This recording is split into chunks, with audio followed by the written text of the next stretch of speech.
And then after, right, the banishment, and then Colton has all this confidence and he's comfortable and wandering around. I think it's Steven. We should talk about Steven. And then who else he said somebody else. Who was it? I can't remember. Anyway, he said a second person, and people are like, why is he doing that? So, I mean, it's just, I don't like watching him and how comfortable he is, because he makes us as viewers uncomfortable, right? Yeah. I don't like it. Rob is bad in the show, right? Like, he plays like a villain. Yeah, like, no, he right. Is a villain in the show. Yes. He's not a villain in real life, as far as I can tell. But then Colton, bad guy in real life. Listener discretion advised. Adult language and mature content.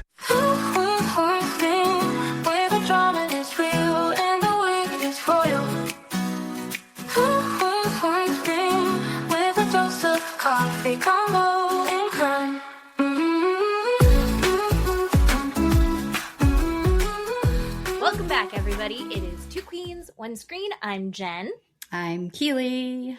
And for those of you who are not lucky enough to be watching this and just listening to it instead, you're missing out on a couple things. One, I got a haircut and it's very big, and I also made my own shirt, and I accidentally flashed a lot of side boob to Keeley earlier. Yes. I'm not going to do it again. I don't want that on camera. Do not stand up. It was a lot. It was a lot. And it's because I'm prepping for outfit ideas for when I go to Dollywood for my birthday next month. But your birthday is actually before my birthday, right? Yeah. Yes. But of course, we're talking about you. We are talking about me. Well, I got a haircut. I'm practicing. Right. It's a big birthday for me. I'm 40, and you're a year older than me. Yep. 41. So you've already done it. Yeah. Yes. And also, if you're listening, not watching, then you've missed out on. Are you doing like a seance behind you? What is happening? I have my drippy candle plate going on, and one of my candles went out. I need to relight it, and I got my incense going on right there. Ooh. Yeah. Oh, yeah, you have like a whole witchy thing happening right now. Mm-hmm. Are you throwing really out intentions for anything specific? No, just to have a good time. I hope it goes well. Yes. You're just putting out good energy. I love it. Yes. So this week we were literally just saying, like, we don't have that much. We watched a lot of stuff, but also we don't have anything like very super intense that we're talking about. I mean, we're going to talk Traitors. We're going to talk Real Housewives of Beverly Hills now. Yes. Also, you're still mad because I am not on TikTok. I can't even. Don't bring it up. I'll start swearing. Well, she does send me screenshots of things, so I did have to look it up. Apparently, going back to our Salt Lake ladies, Bronwyn has a boyfriend that she's doing things with. Yes. And he's young. He's like 8 years younger than her. Yeah, something like that. Which I feel like is the line. Sure. Right? Like, I feel like once you go past, like, I feel like even 6... Like, it's still like a little bit too far, but it's not as far as her and Todd. Oh, hell no. Right. But she's going the opposite direction. Yeah. Mm-hmm. He's still older than her daughter, though, which is the most important part. Perfect. Right? Yes. Like, your significant other needs to be significantly older than your children. Mm-hmm. I think is a good rule. But I think he's cute. Right? Very good cute. For Bronwyn. Yeah. Right? Very cute. You're not the biggest Bronwyn fan, but you're less of a Todd fan. So, correct. Does that makes you happy for Bronwyn? Oh, I want everybody to be happy and succeed, and I want the best things for her. So she is wherever she met this model / Adonis god is wonderful for her, and I hope she just has the time of her life. So. Okay, the candles are giving the most positive Thank vibes you. For you right now. I love this. Other stuff. Okay, so I've been watching Tell Me Lies. I'm still not caught up. I will eventually get caught up. The other show that we're watching that you're not caught up on now is Bridgerton. the new season of Bridgerton. They put out half of it, and then on, I think, the 26th, they'll put out the second half. I loved the beginning of Bridgerton. Yes. I don't know if I'm loving this season. And this is Benedict, right? Yeah. Yes. And I told you before, I was thinking this from what they put out, commercials or clips or things like that. I felt kind of meh about it. I love Benedict. I liked his storylines throughout the entire time, but I feel like this is kind of meh for some reason. It feels really forced, and it sucks because love Benedict. Yes. And I love his love interest. Okay. Her character is awesome. Like, I like both of them a lot. And I can't get my shirt on. I like both of them a lot. I don't see them together. Like, I'm not getting the spiciness that we got from for the other couples, right? You just get butterflies. You're like, oh my gosh, are they going to kiss already? No. Yeah, I get that. I'm not feeling it for this one. And it's also harder that Lady Whistledown is now out. Yeah. That's not as fun. No, right. I don't know. I'm hoping that something happens for Eloise at some point. Maybe that's next season. I'll tell you what, I'm going to take a Netflix break after the second half of the show comes out, though. For fuck's sake. I'm paying for too many subscriptions. I'll still have Hulu so I can watch Tell Me Lies. I'll still have Peacock. I'll still have HBO. You didn't watch The Chair Company, right? I did not. Steve watches that. I did not watch that. We just finished it, and I know it's a little bit late, but it's so out there and whacked out. And Matt and I finished last episode, and I just looked at him and went, well, we watched that show. It's hilarious and weird and dark, and also it's so weird and so non sequitur. And every time you think you have like a grasp on it, it turns out that you're 100% wrong. Okay. Also, I don't think there's any up or down, but it's set in such a real place. I don't know. So that's the other one. So that's why I think I need shows like our Beverly Hills Housewives. Matt doesn't watch Housewives with me, but he does watch Boat Show with me. Did you watched Boat Show? I did watch it, and I was excited, and I knew it would be a couple of episodes with them because I've watched Boat Show before, and when they have the charter guests, right? It's 2, 3 something episodes until the charter guests leave, and so I knew it just wouldn't be one, is what I'm saying. But I loved it. I loved the episode. I can't wait for the rest of them. But I will say one thing. I was horrified and physically embarrassed watching Heather. Heather was out of control. I mean, no, ladies and gentlemen, this is not new, right? We watched all of this on their season. But when I watched it through their eyes or that production, I don't know how to say it. It didn't come off like this. And I know Heather is a crazy person and I don't like her and she's acting whacked out.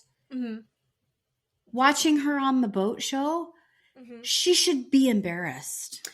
It's this like version of letting loose that's it's inappropriate. Yes. It's offensive. Bad. And I say that only as like having a stewardess find your missing nipple cover and put it on you and like weird, but having it exposing your breast and having her place it on you that crossed a line for me. This is, even though you're on vacation, you're dealing with these people. They're in a professional capacity. Like, I don't think the stewardess she didn't seem upset by it. She wasn't bothered by it. She was there for the jokes.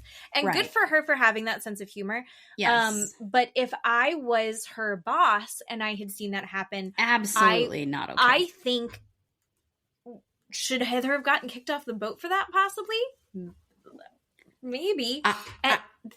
The throwing of things, the smashing of the glass, which was an accident, but also they were throwing glasses at each other. Yes. And they're all continuing to fight while you see the one guy with the weird hair. Yes. just trying to like keep it safe because you can't have shoes on, so there's broken glass. We've got to get this cleaned up. Right. It was so over the top. Yeah. It was outrageous. And we've seen really high maintenance guests, and these housewives were so fully in their own world. It's like they didn't notice. They were thankful and grateful, and like, oh, they said thank you all the time, and they're like, oh, the chef is amazing, the food is so good, you're such a, oh, you're doing such a good job. They did speak with gratitude, but they also like would just also pretend that they didn't exist, like forgot that they. And they were running them. And of course, now we also know that they were missing another stew, which seems insane to me.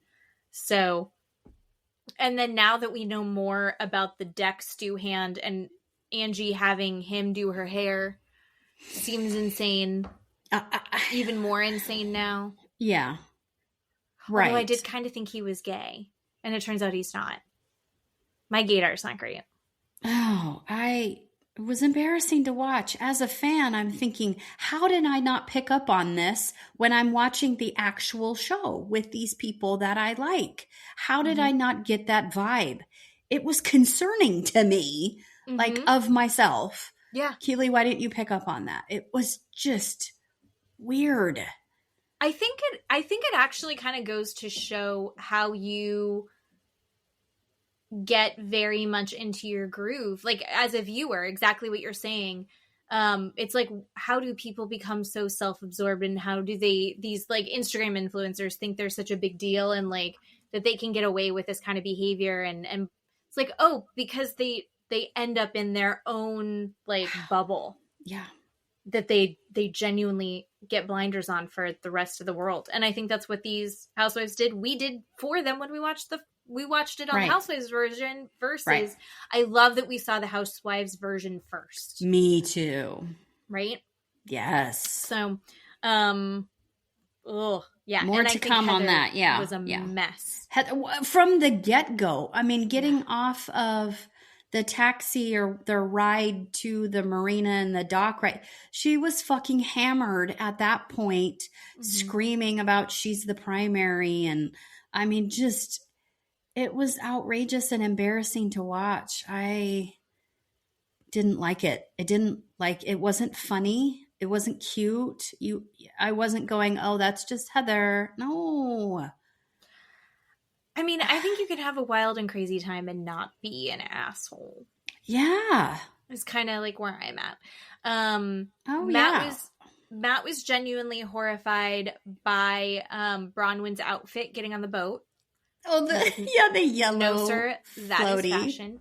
Yeah, and then he was like, he was shocked by their behavior, and it doesn't help that Matt doesn't watch Housewives with me. He's never watched Housewives with me, but we are now watching other shows that have housewives on them. Okay.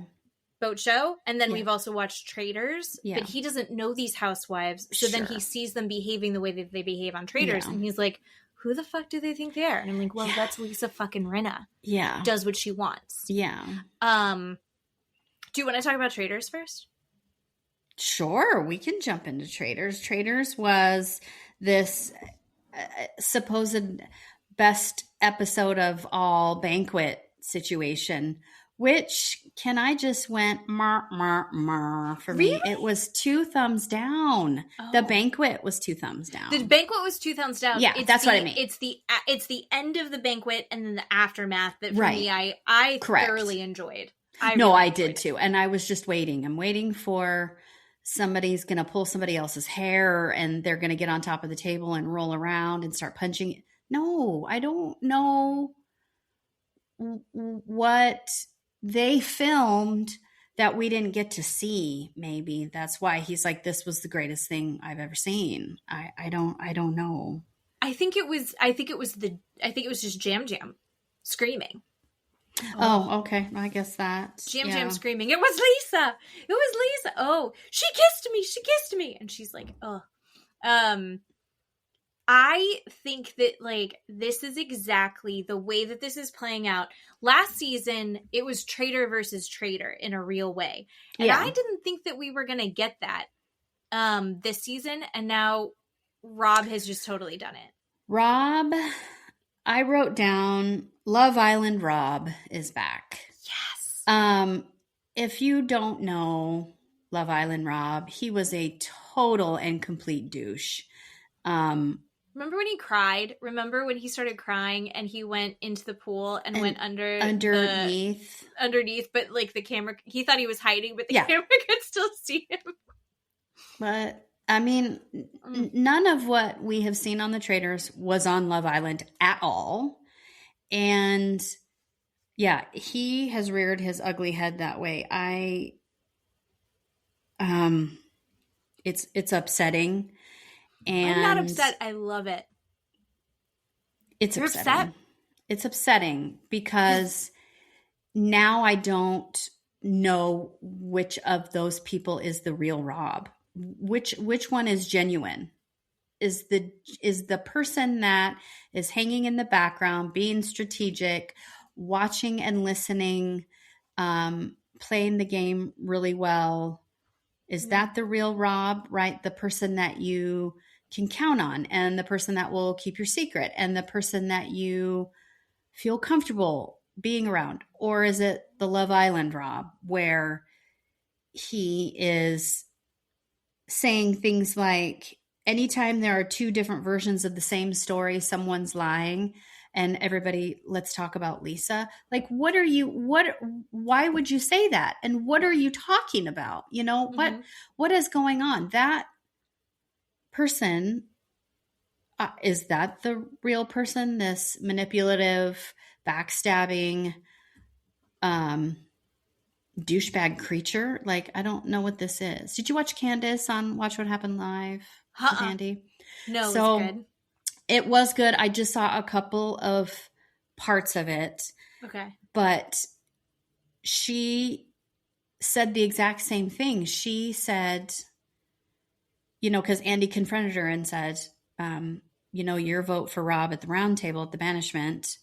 Do you think now that people are going to look at you and go, what was she doing? What's going on? Or do you stand behind your vote? She said, I stand behind my vote 1,000% because this man has not said a single word for 7 roundtables, 7 banishments, and now gives a State of the Union address, basically saying the exact same thing that Colton said. That should be a red flag to everyone in the room. That's why I wrote his name down. Oh, and because he pissed me off, which I completely agree with her. I would have done the exact same thing. It made sense to me that she wrote his name down. It made sense to me. And so, no, she was really good on that. But no, I don't like what he's doing. I think he has told Colton that he's a traitor. Oh, you think so? I think he has. Because Colton is way too comfortable, way too confident. And I think Colton has a crush on, I think everyone has a crush on Rob. Yeah. That's kind of the vibe I got. No, I can see that. But I think Rob told him he was a traitor. And yeah, no, it's upsetting. I know I think if this is the real world, obviously, I think that Rob, one, I think he's really smart.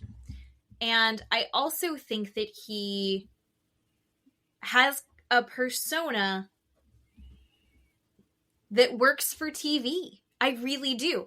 I think that when the stakes aren't money or fame, he's probably just a really sweet, nice, genuine guy, just like he was with Ron Funches. But when it comes to this, he's like, I'm going to play the game. And as a viewer, I super appreciate it. It sucked on Love Island because it really hurt feelings. No one's actually dying in Traitors, so that doesn't really bother me. But they're getting kicked off the show. Everybody was talking about Natalie, and then he brings up Lisa for no good reason. Nothing. He brings, what are you doing? What? I think he's thinking, this is my idea, is that he's thinking, if I help get Lisa off, I will be solidified as a faithful. And I think he's doing kind of what Boston Rob did last time, but better. But he didn't talk to Candace about it. So now they're going to be at war, which we saw how that worked out. So, yeah. I don't know. Do you think that they're going to do what they did last season where they kind of let someone come in? Maybe. Either that or they're going to have a third traitor. And I think Rob's going to have Colton be the third traitor. That's what I think they're going to do. Either one of those two things I think is going to happen.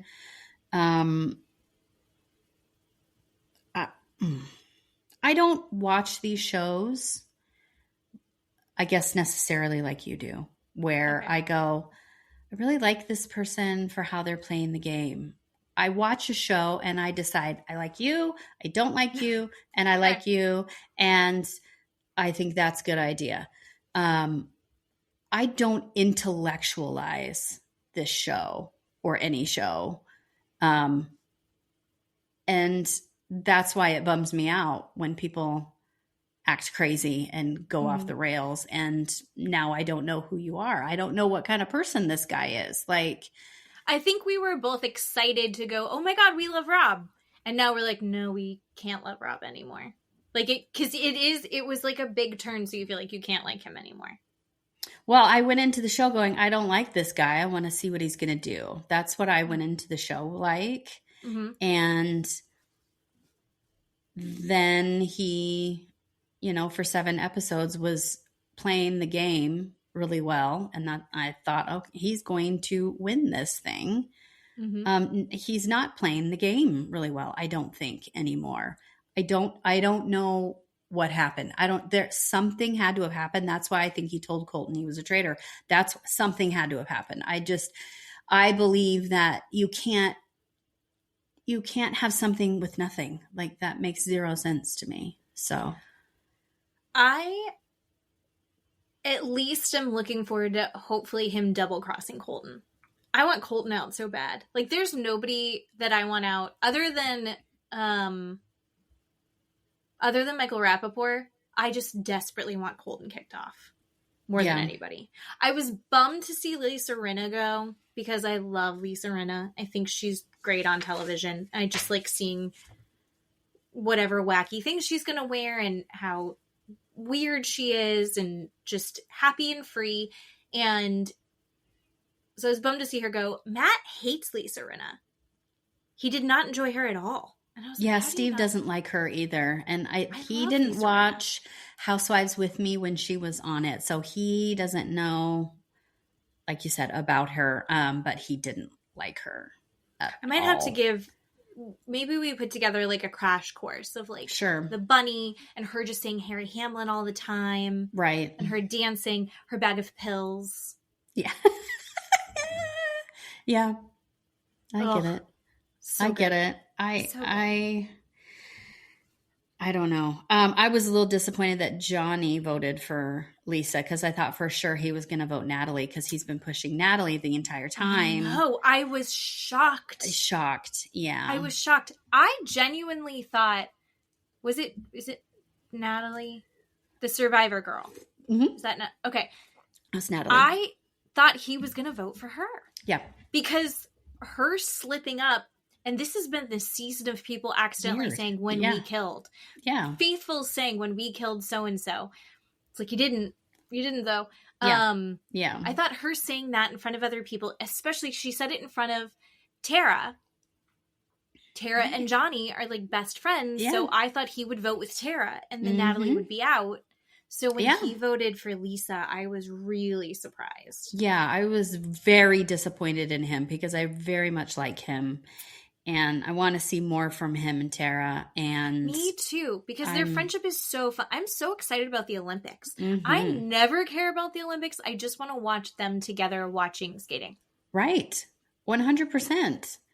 And then after right, the banishment, and then Colton has all this confidence and he's comfortable and wandering around. I think it's Steven. We should talk about Steven. And then who else he said somebody else. Who was it? I can't remember. Anyway, he said a second person and people are like, why is he doing that? So, I mean, it's just, I don't like watching him and how comfortable he is, because he makes us as viewers uncomfortable, right? Yeah. I don't like it. Rob is bad in the show, right? Like he plays like a villain. Yeah, like no, he right. Is a villain in the show. Yes. He's not a villain in real life, as far as I can tell. But then Colton, bad guy in real life. Yeah. But like, just like none of these people know that Tara and Johnny are best friends somehow. Also, I don't think everybody there knows that Colton's a bad guy in real life. That could be. So yeah. Anyway, it was fun, and I liked how Lisa left. Like, I think like she left even though she had gotten voted out. Like I think left like victorious. So, everything good to Lisa Rinna. Right? Of course. Well, continuing to be good. I'm bored with Kristen. I'm bored with Eric. I'm bored with Mark Ballas. Like those three, I'm bored with you. Just go do something else. They're nothing on the show. Yeah, Eric's just so cute to me. I don't know what, he just is like a little baby. He's just cute. I like Eric because he's cute. I am done with Dorinda. Oh, Dorinda. But I was already done with Dorinda because I found out she wasn't great to run Funches. But I'm less into Dorinda now because I don't feel like she's adding anything either. Yeah, no, I get that. I can see that too. She's like a baby Michael Rappaport because then she'll start to get real accusatory and you're like, what are you doing? Yeah. Why? Just be happy you're here. Yeah. You're lucky that you're here. So. Yeah. But the new episode's tonight, so we'll watch it tomorrow. See how that goes. Dad's into it. Oh yeah. I get a text every weekend. He's like, call me when you watch the Traitors. Oh. So I love that. He's fun. What else do we got? Oh, we also have. Oh wait, can I tell you something that I meant to talk about at the beginning? Yeah. Oh yeah, you're going to tell me something. So today is the anniversary. And I've decided within the family that this will become a family holiday that everyone has to celebrate. Today is the anniversary of the first day of 111 days that I was on bed rest when I was pregnant with the twins. The first of 111. 111 so days. 1. Okay. Yes. I laid flat on my back for 111 days and went mildly insane. Like, genuinely, it was not good for me. So were you a different person then that you are now? So we can blame that on whatever this is? Is that? Yeah, no, this is a direct response to... Great. because Matt would go to work. Great. All of our friends had jobs, right? Mm-hmm. Des, I think, would come by... She did, like, a work from home on Wednesdays, and she would bring groceries to my house and bring me a smoothie, and then I'd be like so excited to talk to her. Okay. And because and then Matt would come home, and like I started watching Grey's Anatomy. I'd never watched Grey's Anatomy before. Okay, good. And Matt would come home and he'd be like tired from work and like doing the commute home from DC, and he'd like walk in and I'd be like, there was a little boy and his leg got cut off, and like I would tell him all about Grey's Anatomy crying. Yeah. And so then to combat that, I would before he got home, like 45 minutes before I knew he was going to get home, I would watch videos of soldiers coming home to their pets. If I watched a soldier coming home to their children, that would ruin me. It was too much. And then our night would be destroyed because I couldn't regulate after that. Okay. But if I could watch soldiers coming home to their pets, I could get enough tears out, but not be totally overwhelmed by it, that I could have a normal conversation when Matt got home. Wow. And that's how I coped. Psychotic, but okay. And I also got up to 190 pounds. And I'm just a little thing. Oh my God. So 190 pounds was pretty intense when I was pregnant. And then the boys came out and then I walked around again. But I have decided to call it I chat GBT. I know that we shouldn't use chat GBT because of water use and it's bad and destroying the world. Water use? Chat GPT uses water? Like AI. Uses water. Yes. It uses I know what you're talking water about. and all this other stuff. Okay. And then what was the other thing? It's just bad because then it's also like, okay. Don't people hate AI? AI? Yeah. But I did use it. I never use it, but I did use it. And I was like, I need a name for a holiday celebrating the anniversary of my 111 days of bed rest when I was pregnant with the twins. And even ChatGPT goes, okay, first of all, it literally says, okay, first of all, 111 days of bed rest with twins, and they put that in all caps, is absolutely a heroic saga and 100% deserves its own holiday. Heroic saga. Okay. It was a heroic saga. ChatGPT, fact check me. And it's right there. It made you into this crazy person that you are right now. So yes. Thank you. And now I can't stop talking because it's like, oh, there's people in front of me. So from their choices, I decided we will call the holiday every year on February 4th is the Great Gestation, which is when we celebrate the beginning of this. And Matt said that he's going to bring me home a treat. So I think I deserve a present every year in remembrance of that. Okay. That's it. I just wanted to talk about that. Okay. I think I should get to invent a holiday for myself. Sure.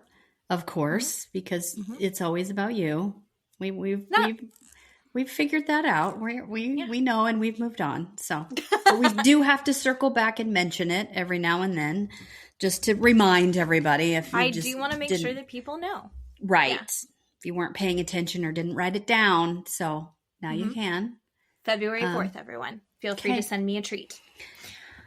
Wow. I will take belated gestational gifts as well. And I do want to say that you sent me a screenshot when you Googled our podcast. Yes. And I literally was like, I'm going to start crying and I'm going to frame it. And this is the best day ever. Hold on. I will find it. Come on, phone. Funniest thing. So this is just like, I don't know why you did that, but. Well, no, I got rid of TikTok, but then you sent me something and I was like, I should see. And then I was like, can I just pull it up? And I just typed it into Google. And Google the AI overview that they just give you at the top. Because underneath it's like, there's Podbean. And then there's like the other places that we have the podcast. Yeah. But the AI overview says, Two Queens, One Screen is a podcast hosted by Jen and Keeley that features witty banter, deep dives, and recaps of popular TV shows and true crime documentaries. The hosts share personal anecdotes and analysis of current event television, covering topics like Real Housewives and various documentaries.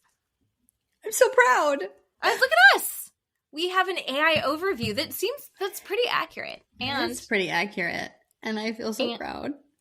They weren't like two basic suburban moms. Don't listen. That's what my son said. Thanks, Henry. But it was like, thank you. Thank you. I'm feeling really good about it. It's solid. So I know that AI is probably bad for a lot of reasons, but it's only been making me feel real good about myself this week. Heck yes. This is why people are falling in love with it. Mm-hmm. Right? People make it their therapist. Yes. And then they start dating their AI. Oh, God. So bad. See, that's too far. I wouldn't do that. Too far. There is a limit. Mm-hmm. Too far. Yeah. All right. So good for us. So let's get back to what we're here for and what we're good at. Thanks, AI. We're so good at it. Mm-hmm. some Real Housewives of Beverly Hills talk. Hey, So they had said, and we've said it before, but they said that the beginning is just kind of silly fun, and then the season's going to take a turn. And I feel like this is a nearly perfect episode of Real Housewives. Okay. That we just saw. I think so. Okay. I really enjoyed it. Because we've been fighting with that fourth wall being broken, the reality of things outside of Real Housewives world that interferes with it. Yeah. But this one, I think, had it in a couple notes. Like they bring up that Rachel Zoe had filed for divorce, and like what her dealing with that looked like. Yeah. And I like how this was handled in the show. Whereas, like, I feel like it becomes like a whole thing that it spins off into in Salt Lake. It didn't do that in this one. And I really liked that. Yes. I do like that Erika and Rachel Zoe got together and just bitched about Amanda. Yes. Well, and here's thumbs the thing. up. Yes. The whole conversation, Matt walked through the room while they did the little mini montage of Amanda being on the phone with Rachel and Erika flanking her on the car ride for like an hour. Yeah. And Matt was like, that is incredibly rude. And I was like, I know. That's the whole point of the show. It's so good. She just sucks. And I think that it's really difficult because you go, okay, she is dealing with the bereavement of the loss of her son, which 100%, no one goes, who gives a shit? No, right. No one is doing that. No. And I think Boz said it the best, where she was like, did you not love her breaking that down? Oh. She was like, I've also lost a child. Yes, queen. It's not a club that you want to be in, but you also don't use it as a way to attack someone else or way as a defense. Off. Yeah. A defense. That was what it was. Right. It wasn't attacking, it was a defense. Right. And 100%. Oh, yeah. I mean, it bummed me out. And I think that that's what Rachel Zoe and Erika are kind of wrestling with, because they're like, listen, we're not saying it's whatever that she lost her son, but like, nobody shitty people can have child loss too. Like, it doesn't make her good that she's gone through this. Like, right. You can empathize with her and have like genuine like care for her. Yes. While also going like, but you're kind of a bitch. Like, she just is. Yeah. Right? She wasn't taking accountability. Like, she was weaponizing her emotions and weaponizing the whole story of the anniversary of her death to not take accountability for the things that Dorit was asking her about. And the thing with Dorit, when Amanda and Kyle were talking at this furniture store or something, I'm not quite sure like what it home was. Design, home decor. Yeah. Amanda even admits, because Kyle asks her, did it bother you? Right? What part bothered you the most? And Amanda admits that the most upsetting part was how she was spoken to. Yeah. Just how she was spoken, that she felt that Dorit attacked her. Not the fact that she thinks Dorit didn't stop, which Dorit even admits, look, I still asked her about it. Yeah. Not the fact that Amanda kept going, because Amanda did keep going. They both did, yeah. But this bitch admits how Dorit spoke to her was the most upsetting part. Like, and I don't think, and we hear Sutton say it, we hear Rachel say it, we hear Kyle even say it. None of them thought that Dorit was attacking her at all. No. But Dorit does come off, right? Like that Chihuahua puppy, right? You're in your face. This is what I want to know. Why did you do it that way? And some people's personality is like that, right? You're softer. I'm not that soft. That's how that works. Yeah. But again, nobody said that they thought Dorit came off that way, but Amanda, that was her problem. And I can't get behind it. Yeah, no. Hold on, I'm trying to find where it goes. She backed off and apologized, then she started again. Kyle's kind of on both sides. She basically said that she felt like Dorit was aggressive and that she's not classy. Okay. And that she felt disrespected as a person. Yeah. And I was like, I felt like she said, hey, I didn't like what you said. And do you want to clarify? Like, do you want to clarify? Yeah. I'm all about that. I thought that was a very adult and correct way to approach. Right. And then when she's like, I can't have this conversation. This is the anniversary of my son's death. And she was like, oh, I had no idea. I'm so sorry. And I thought Dorit's backed off, but then she did come back. And when she came back, you're like, Dorit, shut the fuck up. I know. But then Amanda just sits there and like, she just keeps throwing out little, like, if you want the conversation to be done, if it's too much for you, she had every right to walk away. She didn't have to keep throwing things there. Mm-hmm. And I feel like Dorit approached then, she was encouraged to go check on her one more time, take the high road. I think it was Kathy that told her, just go apologize one more time. Yep. And Dorit came in and was like, I am sorry. And then she tried to like wipe a tear. And Amanda was like, don't touch me. Yeah. And I was like, you're right. You do need the camera to see that tear roll down your cheek. You're being a dickhead. And even Kyle said, Amanda's got to have a thicker skin to be in this friend group, which is a perfect way of saying that. She definitely needs to have a thick skin to be around these women, because these women will confront you, till the day is long for you to clarify. Here's the thing.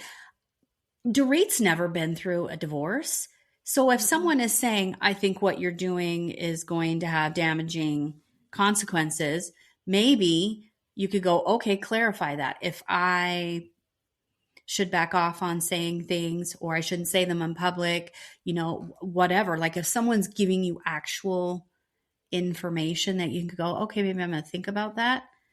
You would want to know, because she's never had a divorce before, right? She doesn't know how to do this stuff.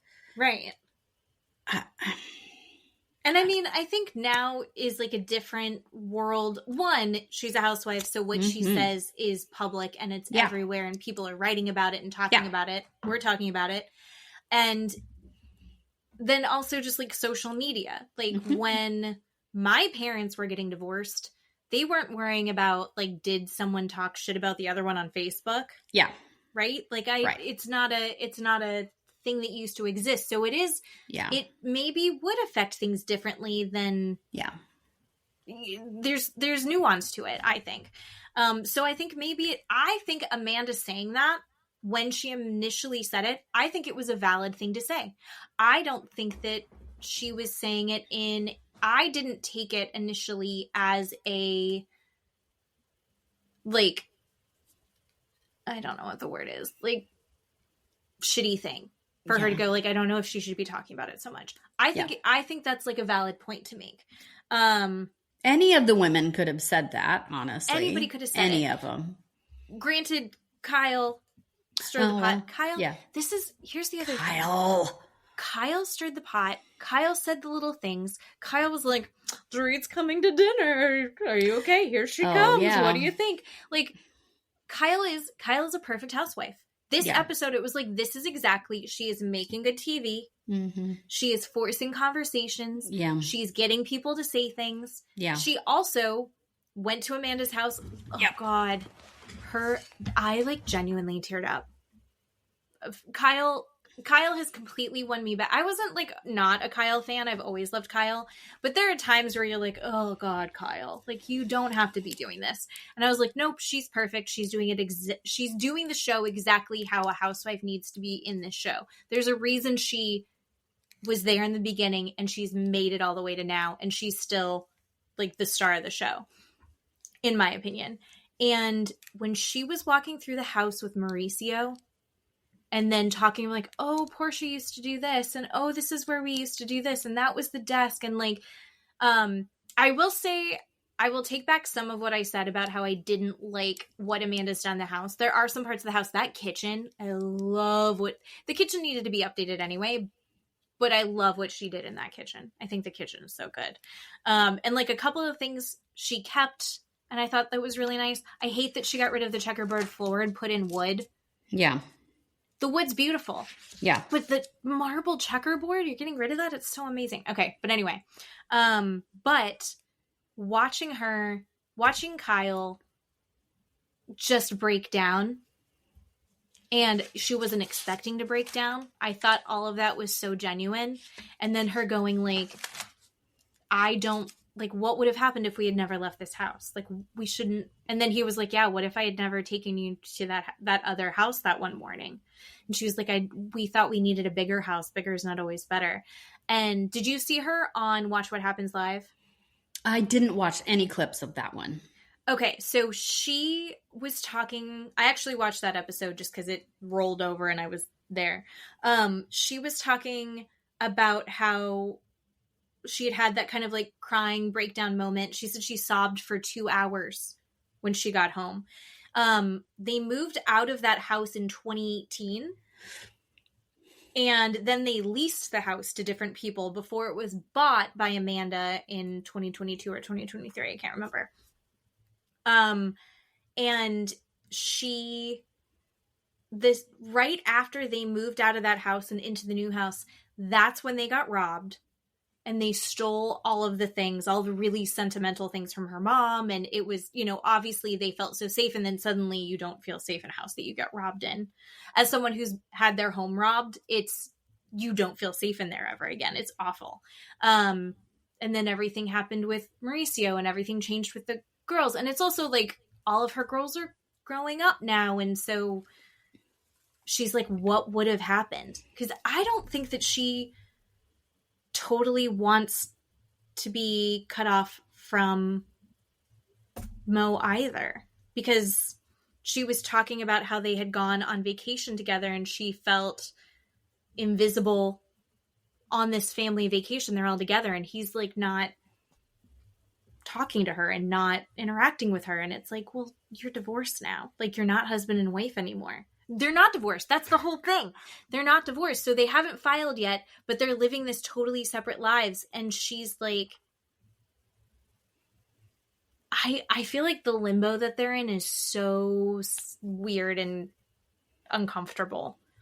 And like, I understand there's probably a million reasons why she and Mo haven't filed, but also it's like, she needs some closure to move forward, I think. Oh, yeah. I want them to get back together because they're just such a great couple. Oh, they're never going to get back together. If you take away a fraction of anything from that entire montage of them walking through the house, mm-hmm. and then her crying and him walking up on her, is that this man has moved on. This man does not want to live in the past, want to think about their relationship, want to think about their family. He is straight ahead, moving forward, living his best whole life by himself, away from his family. He is his own family, right? He does not want anything to do with her. And yes, you are going to feel invisible because you should feel invisible. I think he's sending her weird signal. I'm not saying that they should get back together. I'm just saying, but then they all go on a family vacation together and they're all staying in a house at Vale. Well, do you think that he's calling her saying, let's go on vacation? I will give you my next paycheck. She is the one saying, I'm going to go on vacation. Do you want to go? 1,000 trillion %. He is not doing it. He had, it took her how many sentences while she's crying to get him to understand why she was crying. Mm-hmm. I mean, he could give a shit less. Like, No. And for her to say it really, I was feeling bad for her the entire time. And then she said, what would have happened if we never would have left? And I was like, nope, I'm out. I don't feel sorry for Really? you Why? anymore. No. Why do you don't think that it would have been different? Oh my God, no. You know why? Because that man had left the relationship way before that. That's what typically happens in a breakup of a relationship between two people. One of you has left the relationship already. Your mind has left it. Your body has left it. Everything up, your physical person is probably still living in this house going, how do I tell this other person that I don't want anything to do with them again? That has nothing to do with anything. One person in that relationship has already had closure and is already done. That man was done years and years ago. And we all watched it. Yeah, I checked out and missed several seasons. So the one where she started like getting the tattoos. Yes. And he was like, what are you doing? What is going on?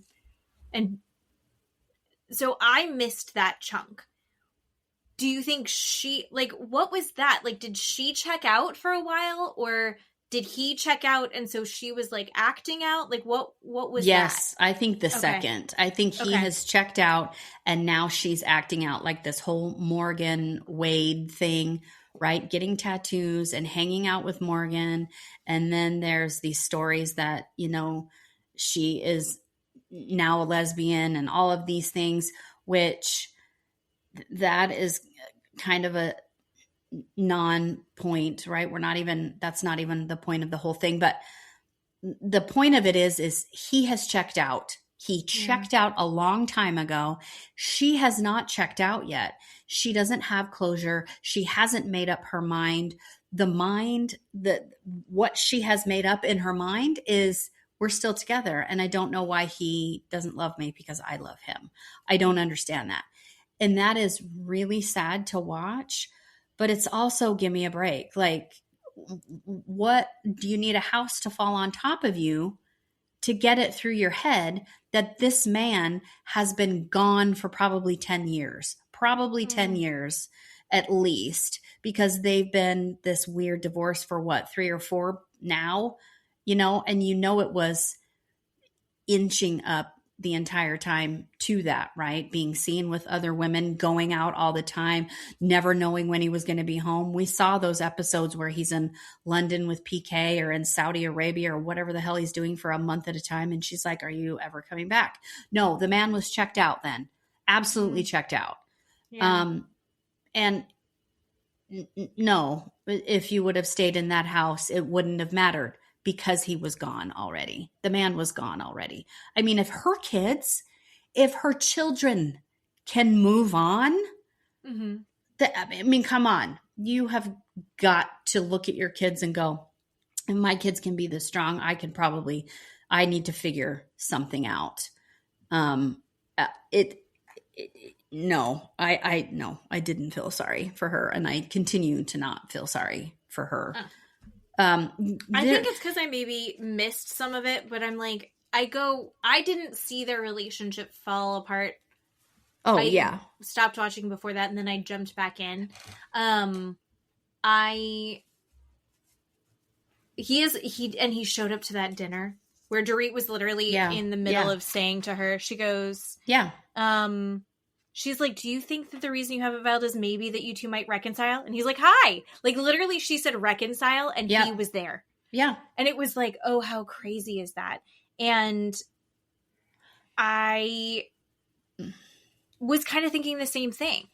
And he's so charming. And I fucking love Boz because she's like, I was going to kill you. I was going to beat you up. I was about to come after you because I saw you out with another woman and I was texting her and I thought it was shitty. And you're just like, she's like, but I'm so glad that I've met you. Yeah. She's VIP in my mind. Oh, 100%. I love Boz. And Boz love her too. Bringing her friend Summer. Usually they bring a friend and you're like, I don't want to see your friend. The last couple of friends that they've brought out have been a lot of fun. They're pretty okay. No, They're I get that. bringing in decent friends, and I like that her friend was like, I was through a doozy of a divorce. Yeah. 2 years not having your kids. Where you get your kids every other weekend. Right. That sounds horrific. Right. That's absolutely terrible. Mm-hmm. But I also, going back to the house, I wrote down, how much did Amanda buy that house for to completely gut it? Literally gut every single room in that house. But she bought the house for, I'm sure, millions upon millions. Millions and then millions, spend more millions to renovate each.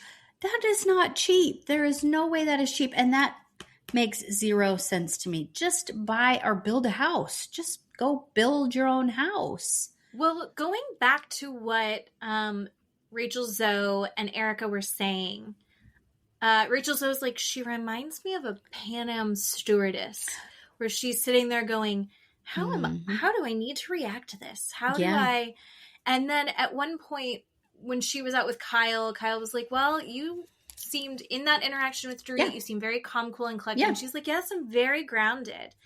And I feel like there's so much of her that is so performative. And also so self-aggrandizing, which pot calling the kettle black, I get it. But I just think that, like, these are not the women to do that to.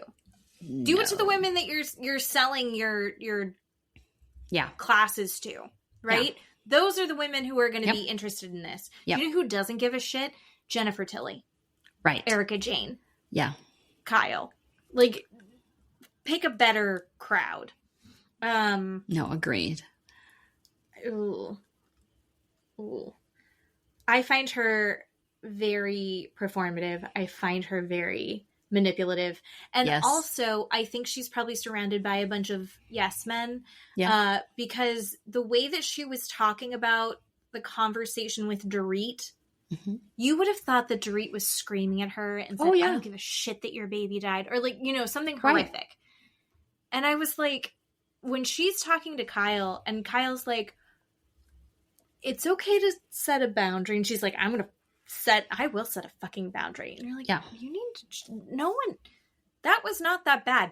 You were in a bad state. Dorit should have said, okay, we don't have to talk about this right now. And then not continued to make her point. But Dorit can't help herself. She has to continue to make a point. Pot calling the kettle black. I get it. True. But you and I both agree. Yeah. Just like Bo said, she was using it as a defense. Yeah, but Dorit admitted it, and I appreciate that, because Bo's called her out and was like, well, did you stop? No, I didn't stop. So, and then she said, why didn't you stop? She goes, because we were in the middle of a conversation. And I don't know, that's kind of a ho-hum reason, but that's Dorit, right? Like you said, she's just going to keep going. Well, she'll leave like 10-minute long voice memos, right, to everyone. And then what happens? Kyle throws a birthday party for Dorit and Erika. Yes. At a very gorgeous restaurant. Yeah. I mean, also, can we talk about, I think that I need to put more effort into making reasons to dress up. Like, Kyle is in a full-on, it's a gown, right? I love it, It's a full-length dress. It's not a flowy, like, maxi dress. It is like a full-length gown.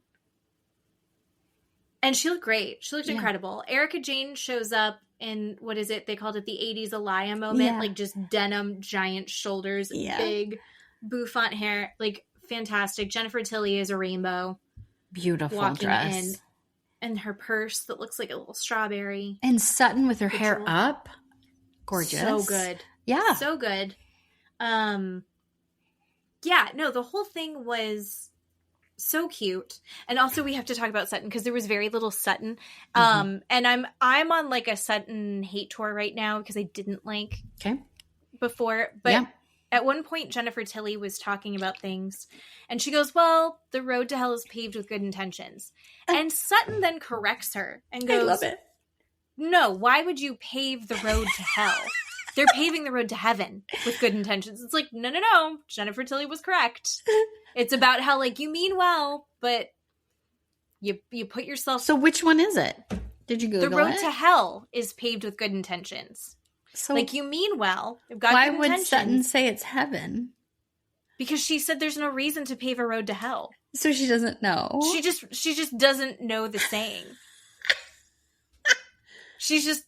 And she's like, no, Jennifer, you idiot. She didn't say you idiot, but that was, it was wrong. She was correcting Jennifer, and Jennifer was correct. No, it's the road because to hell. Because it was saying, well, because she goes, I was going to text Amanda to check in on her, but then I didn't. Yes. And Jennifer's saying, well, the road to hell is paved with good intentions. Like, you could have done it, and then it would have ended up not going well. Right. It was correct. I love that. I just trusted Sutton. No, Sutton's wrong. Oh, I love that. That's amazing. I know. So as everyone kind of starts arriving, I love that Erika came in so cool and unbothered. And she was like, the dinner went terrible, but the makeup was great. This all stayed. The red was wonderful. Right. And she comes in very chill, and she's so funny. And Rachel Zoe's there, and I love Rachel Zoe. But of course, Dorit's late. Yeah. And Amanda is like such a pouty little brat the whole time. And she had told her husband, I'm going to go, and it's not appropriate for me to try and, hash this out. It's her birthday. And her husband's like, yeah, it's her day. It's not about you. You don't have to do this. If she wants to have a conversation, you can choose to or not to, but like, you don't need to start it. And she's just a little brat. And for some reason, she just keeps throwing out these things where she has to make sure that everyone knows how fantastic she is. So Kyle's talking about, I went to her house, and Kyle's like apologizing. And she's like, I ran out of the house. Yeah. I didn't really say goodbye to you, and I'm sorry. I just got very emotional. So Kyle's trying to talk about and open up about this thing. Mm-hmm. And she's like interrupted by Amanda, who goes, well, we bought the house. Well, actually, I bought the house, and I make the payments. We renovated it together, her and her husband, but I'm the one that bought the house. I don't remember who it was. And we cut to Rachel Zoe that goes, what does that add? Why do you need to tell people that? What's happening? And she even said, I don't walk around telling people, right, all the accolades that I have, the books I've written, or the awards that I have. No. Oh my gosh. You don't have to like toot all of your accomplishments. No. And she makes the comment that like how things need to be, she doesn't need to have these like strong things happen she doesn't have to have her cortisol levels get raised at a dinner party. And how her body had reacted and physically had a reaction to that. There you go, Matt. And I 100% subscribe to that, where it's like, oh, this was really intense, and my body had a physical reaction, because that's a real thing. Mm-hmm. Like your 100%. But you don't need to talk. Like, you don't have to throw that out in conversation. No one gives a shit about your cortisol levels. No one needs to. You're in charge of your own cortisol levels. No one cares that you wrote the check for Kyle's house either. Do you know why? Weird. Because these women have more money than you will ever know. Just so you know. Pick one. Or they already have more money. She does have all of this money, and it's incredible. But like, we don't care. Then have it. Yeah, are you handing it out to me? Then don't tell me about it. We don't I'm not going to be impressed by you until you buy me a present. Fuck off. Yeah. Get me a great gestation present, and then maybe I'll care, Amanda. I wrote down, just when I hate watching Amanda on TV, Rachel swoops in and saves the day. She just made me feel so much better, like I'm all tense and angry and my stomach hurts watching Amanda, and then they cut to Rachel. Why would you share that? That doesn't add value to the conversation. Oh my God, woman. Let me kiss your feet. And you know what? That is all Amanda is adding for me, is that she's making everyone else more likable. Yeah. Right? Yeah. Because it's giving Rachel Zoe these fantastic little things, and that's the only reason I really enjoy her. And at some point somebody said, I don't remember who it was, but somebody said something. She's like, well, she's very young. Sutton did. Sutton said, well, she's young. And it's like, she actually isn't that much younger. She's not that much. She's a grown, and it's a solid point. Right. She's a grown woman. Yeah. She's not 22 and doesn't know how to handle herself with these women. Right. She's my age. Yeah. Yeah. And she's supposed to, be super grounded. Mm-hmm. And then Dorit and Rachel Zoe had like a little thing. Cute. I think Rachel Zoe was like, I'm really sorry. It's not that I wasn't going to tell you. It's just that, like, I was a little surprised by that. And they went over and talked about that on their own for a minute. But I just love that these women are able to support each other through this, like, really wild time. And this is the housewives that I love. They're talking about their personal lives. They're talking about what they're going through. They're supporting each other. They're also bitching about each other. This was a perfect episode of Housewives for me. Yeah.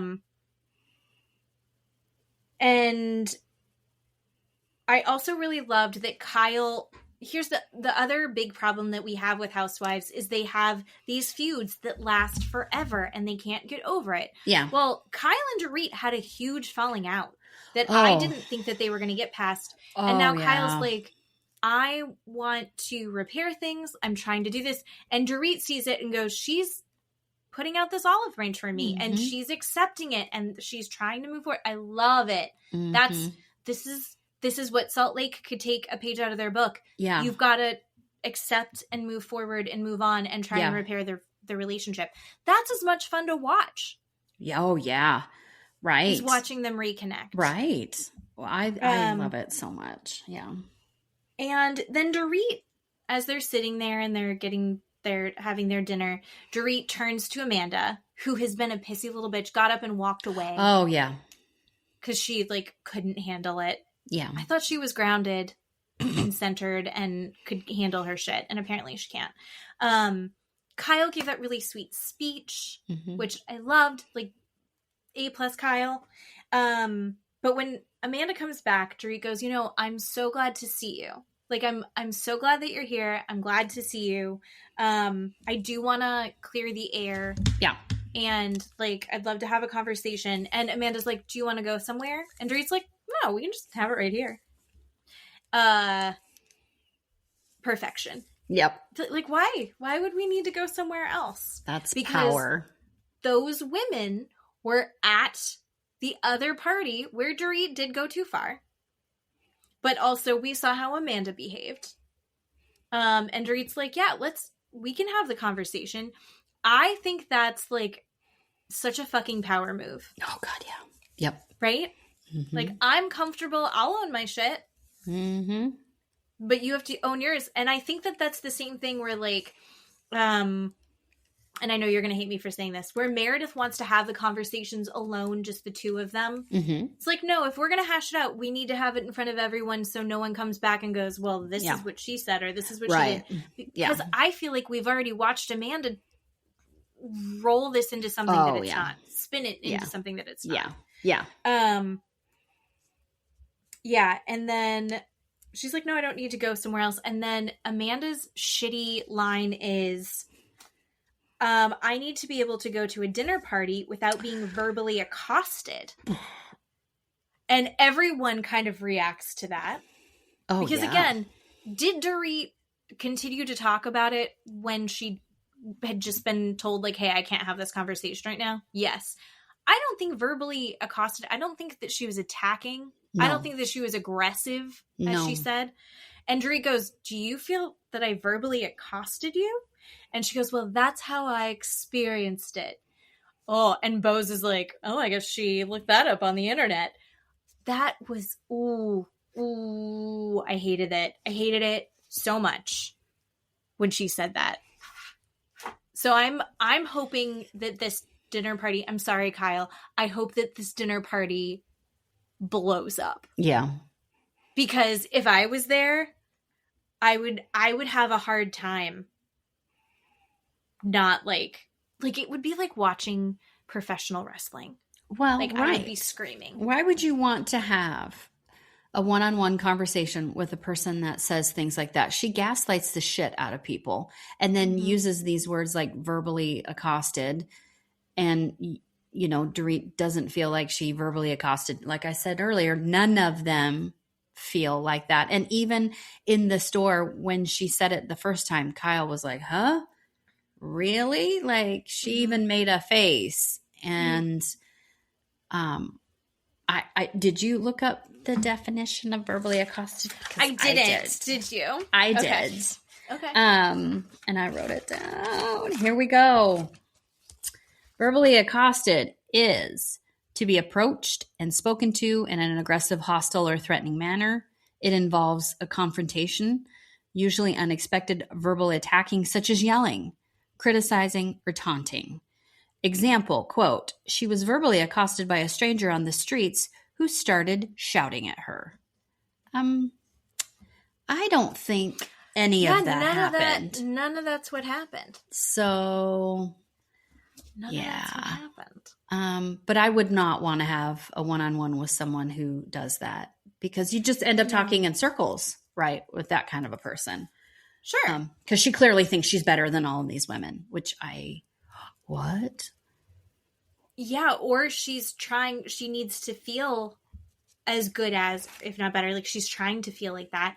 She also, I think, has in her mind turned this scenario into something that didn't happen. Sure. You know? Yeah. I think her feelings, when her cortisol levels spiked, I think that her feelings have now shifted the way that she's able to remember what happened clearly. Luckily, they have it on tape. Yeah, exactly. So I wonder if looking back and rewatching these episodes, if she goes, oh, maybe I turned this into something bigger than I needed it to. Yeah. So that's where I'm at. Can we talk about really quickly before we end? Yeah. Okay. Natalie, the other girl that was there, Rachel's friend, was telling Erika about her massage. Yes, with her hair, hair dryer purse. So what happened was they're all chatting amongst themselves at the table, and then Erika shouts out, "Oh my God," or something. She exclaims something, and everybody stops and says, "What's going on? What's the matter?" So Erika tells the story that Natalie told her, that Natalie went and had a massage. And I don't know if it was anywhere where it was. Anyway, so she ended up getting a happy ending from this masseuse. Yeah. I mean, Erika said they had sex. They didn't have sex. But yes. It was intimate. Yes. And Kathy leans over and goes, I think they're going to legalize that soon. Kathy Hilton, what are you doing? What are you talking about? Do you understand the story that they're telling, Kathy? I love Kathy. I think they're going to legalize that soon. No. I think Kathy is in outer space 90% of the time. She is in her own world. What? And that's not because of her cortisol levels. That's just because... That was amazing. Kathy. I think that they should. Let's have a debate about whether or not they should legalize sex work. No, I'm just kidding. I think we probably both agree. I think they should. Yeah. Okay, great. They should too. Never mind. No debate. Okay. I have gotten massages, not a lot in my whole life, but I've gone to places and had like a Swedish massage. And typically, I actually had a friend who was going to massage therapy school. Oh, cool. And those were fantastic because when she was in school, she'd practice on me. Oh, yeah. Amazing. But I've only ever had like women who are a little bit older than me give me massages, or that's not true. 3 times I've had men massage me. And one of the times it was this very cool Thai massage, and, it was weird, but he did a really good job, and I should go back. And then the other 2, were just like, wouldn't shut the fuck up, these 2 men. They were talking the whole time about themselves and cool things that they were doing. And I was just like, I would like them to shut up, but I don't feel comfortable saying that. Well, what's the difference between a Thai massage and a Swedish massage and a massage that I just went and got? Like, I don't. What massage did you get? Did you get a happy ending? I did not. Oh, sorry. I've never had one of those either. I don't know that I could get into the right headspace. Steve will not let me. He will not allow me to have a male masseuse. He won't. And I'm not going to go behind his back and do it. I don't think there's any benefit, but. There's no benefit to it. It actually sucks. Okay. Because they talk the whole time. Okay, so tell me. The Thai massage was very cool because not only was it like a fantastic massage, he didn't talk to me, and he was doing like reflexology. I couldn't move my shoulder, and he got my shoulder moving again, and like he noticed it, and there were certain things where he was like just like moving my arm, but like in very specific ways, and he'd put my arm in like a weird way, and then he'd massage a muscle very specifically, and it was super intense, but then suddenly I could move my arm. Oh my God. Yeah, that was very cool. Wow. Okay. But there was no happy ending, and all the ones with women, I actually left feeling more relaxed, except for there's one lady, and she, for like the first 10 minutes was telling me that I shouldn't look down at my phone. I need to hold it up here, which I do that. So yeah, I don't want a scolding while that's not my kink. Okay. I like praise. Okay. I've got to praise. I like to be told I'm good. Okay. Okay. Well, all right. So wait, what kind of massage did you just get? It's just a massage. I don't know what that means. there was no word before it. So I don't. Then it was probably like Swedish. Okay. At like a massage envy or something? Yeah. And okay. I think they just do Swedish. I've never had hot stone. I kind of want to do that. Ooh, that sounds good too. Yeah. So. Yeah. Steve and I have had a couples massage in the same room with two women. They would not stop talking. Steve got the older, witchy, crony, warty person, and he was not excited about it. And I got the young, cute girl, but they talked amongst themselves the whole time. And he and I were just kind of look at each other across at the bed like, this is not relaxing at all. No. This is not relaxing at all. Please stop talking. Does Steve like getting massages? Do he get massages? He does, yeah. See, Matt... And it doesn't bother me if it's a female or a male. Like, he doesn't want a male giving him a massage. Don't even. Because he knows they talk too much. I don't know. But so I don't have a preference. He can have the female in there. It doesn't matter to me. But he gets very upset if Gary is available. Like, no, she's not going to have that. So. All right. Matt will not get a massage ever. Matt barely lets me, like, he wouldn't really accept a shoulder rub from me. Okay. He doesn't like it. He doesn't want people touching him. Okay. We're looking, like, when he goes to get a haircut, he doesn't like getting a shampoo because he doesn't want them touching his head that much. Okay. And he also won't go to the gym because he doesn't want anyone looking at him. That's why he works out in the garage. Okay. So that's his own issue. So male or female, he doesn't want anyone looking at him. Okay. But like a couple's massage would never happen. Oh, okay. He would never do it. I'll do a couple's massage with you. Mm-hmm. Heck yeah. Let's do that. All right. I think that's all of our stuff.